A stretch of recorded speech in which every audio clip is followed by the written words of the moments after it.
couple Mondays ago, I was in an online class about art because that's what being a dance major in 2020 is, and we were discussing perfection. Our teacher asked us to create some sort of work in just a few minutes about perfection, and the results were no sunshine and rainbows.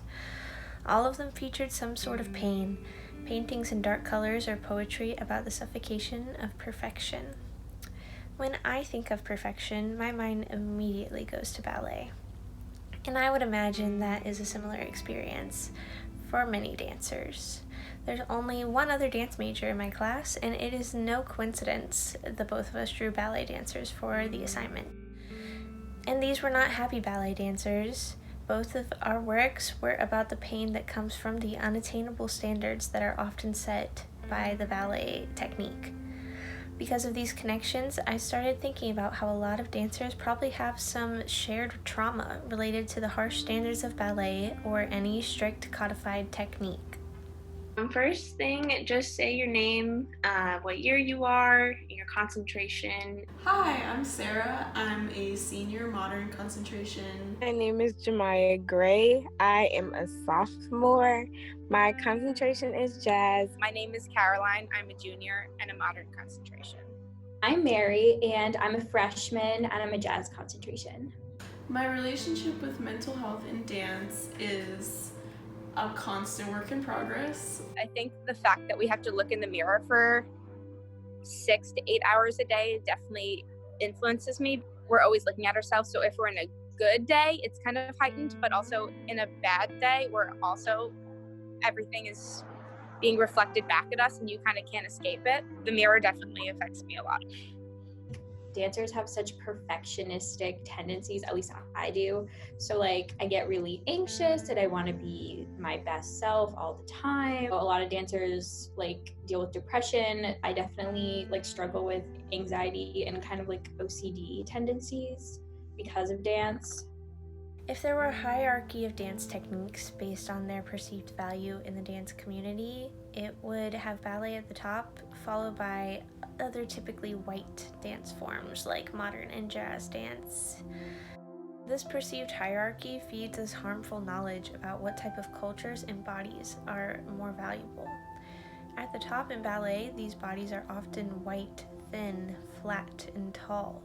The specifications get even more peculiar, with arched feet, long necks, small heads, hyperextended knees, and short torsos.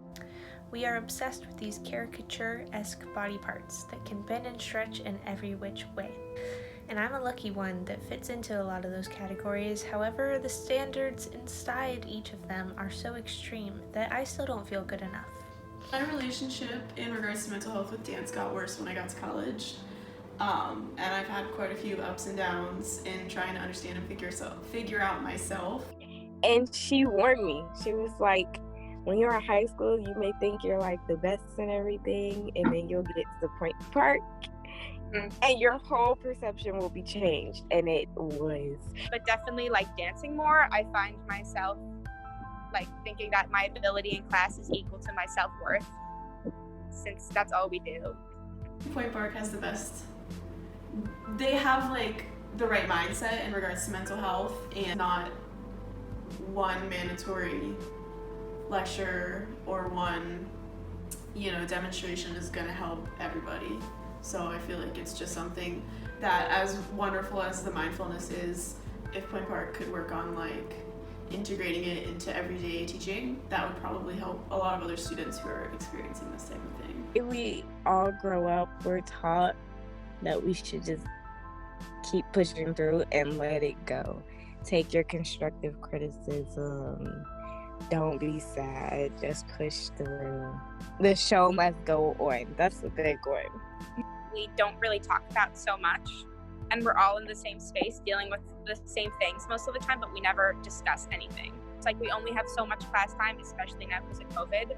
Our teachers can't be okay, let's have a talk day and let's sit down and chat.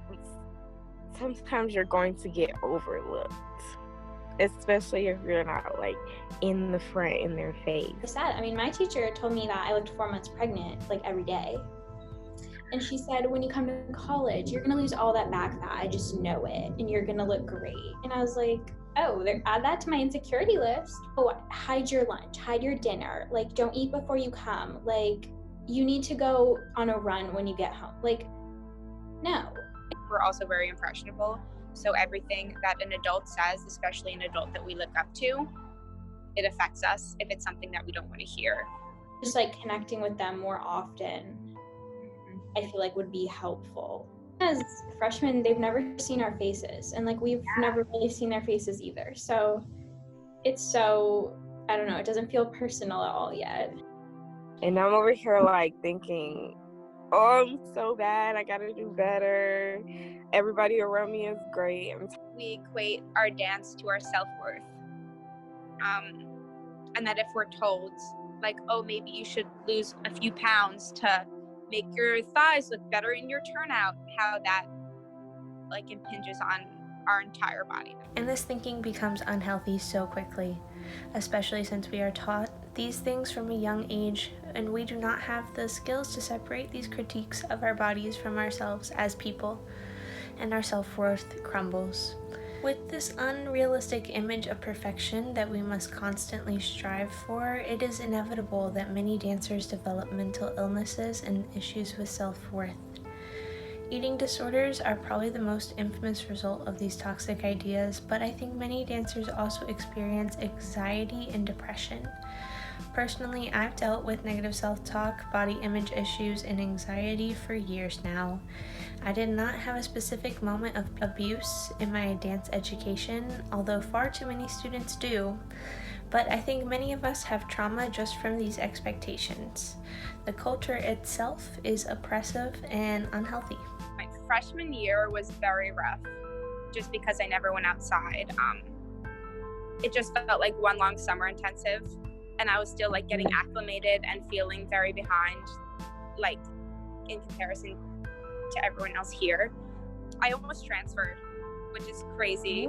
He was like asking us if we could say one like good thing we were doing in class, and I literally am so used to being ready to critique myself. I could not think of a single thing I was doing well. I don't take enough time to appreciate all the things I can do, even though I can point out 7,000 flaws. And that's like what dance has conditioned us to do, which is kind of wrong. I would say my junior year, because I was having a very low first semester, and then I had a class with Jason that kind of, I felt like I woke up almost. He recognized my work, and I felt like that was the first time I allowed myself to recognize my own work. And then from there, it was just like building self-confidence up. My past teachers have always just been about like what you look like on the outside, which was super unhealthy and made me want to like go on all these diets and just work out all the time to fit this like perfect ballerina mold. And obviously like I'm never going to be a ballerina. So like I love ballet more than anything, but the trauma, I will never ever become a ballet dancer because I know I don't have the body for it or the skin color. It's already frustrating just trying to do what I'm trying to do because of my height. It's still hard when I go to class sometimes because I think I'm the only Black girl in most of my classes. So it's kind of uncomfortable. Especially when like certain topics come up and I'm like, oh gosh. Yet we keep going back. I love ballet class, even though in a lot of ways I hate ballet. Maybe in some ways I'm addicted to it. It reminds me of what they say about an abusive relationship, that you keep going back in hopes of finally getting that validation. We love to critique ourselves, and we find comfort in feeling inadequate because that's the only thing we know. It's way harder for me to compliment my own dancing, receive praise for my work, or to receive a compliment on my body than to point out my faults. And that is not okay. That's part of why it's hard for me to talk about. Freshman year. Exciting, very depressing, heartbreaking. A lot of indoors. Cyclical indoors was my mental health freshman year. Freshman year, first semester, I was not sad at all about leaving home. I was doing great. Second semester, I don't know what happened, but everything just hit and I got super duper depressed. Never wanted to leave the bed. And it was a struggle. I'd say it's honestly been pretty good. I have not struggled here as much as I thought I would. Well, I was really anxious to come, and I was really worried that we would be sent home. So honestly, my mental health was a lot worse before I came. Sophomore year, anxious, stressed, and self-hatred. Sophomore year, attempting to be an adult before I was ready. I feel like that was it. Like I kept feeling like I knew myself and then having setbacks. So 1 step forward, 2 steps back. This year, sophomore year, it's been kind of a struggle, but I like my classes a lot. They're fun. Last week or so, towards the end, it's hitting again, and I'm ready to go. Junior year,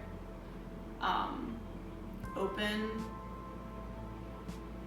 fulfilled, confident. Junior year, so far, trying to climb out of whatever the past 2 years have been and trying to take my COVID experiences into the now. And then senior year, anxious, stressed, and joyful. So what's one thing or a couple things that you would tell your freshman year self? You deserve to be here. Definitely. I always felt like I didn't belong, and that I wasn't good enough. And I always used to think that my audition was a joke.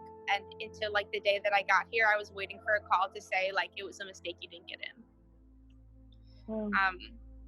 So I was just trying to tell myself that I belonged in any way, in any sort of validation I can get. Stop caring about everybody else and what they're thinking about, because no one is thinking about you. To be less hard on myself, that is the biggest thing. And just don't take the corrections super personally. You're just here to grow. That you are worth more than you think you are, and you deserve better. To heal from this, I think we need some big changes. We need to acknowledge and uplift the value of bodies that are not white and skinny and bendy. We need representation of these bodies in major companies. I truly realized the importance of this when my ballet teacher mentioned it in class this year, saying how we need to drop these harmful aesthetics that have been placed on us and to forget about whoever or whatever has hurt us. And I deal with that every single day, and I'm trying to desperately take myself out of that mindset. But even saying all of this, I'm still stuck in that mindset, and it's hard because I know consciously that's wrong, but it's been ingrained for so long. And you see all these people that have that ideal ballet body still, and you're like, God, I wish that was me still, even though I know consciously that's wrong. We still can't take our brains out of that mindset, like a PTSD thing almost. How we're still in that place all the time. Can we do ballet without these aesthetics? I think so. But I'm not sure. The least we can do is acknowledge them and stop giving them so much weight. Teachers must remind students that if you can't get your leg up, or if it isn't a hyperextended, white, skinny leg, you're still a valuable mover and person.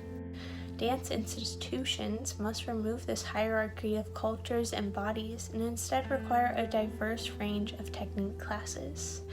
Uniforms must be rethought. We must be seen as full people and not just bodies in space.